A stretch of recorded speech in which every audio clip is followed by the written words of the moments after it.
আমার বাচ্চার জন্য অনেক ভালো হইলো, আমার অনেক খুশি হইলো।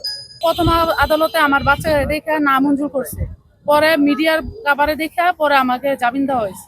আমার কোনো পদ কিছু আমি একটা সাধারণ একটা কর্মী না, আমি দল করি কিন্তু আমার কোনো পদ নাই।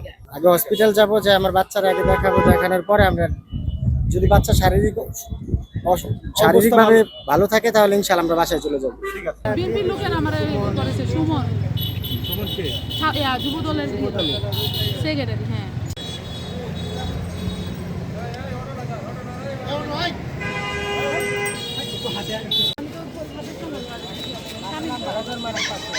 আমার সামনে কি যে একটা অবস্থা। আরে ভাই এটা তো আপনি চাইলে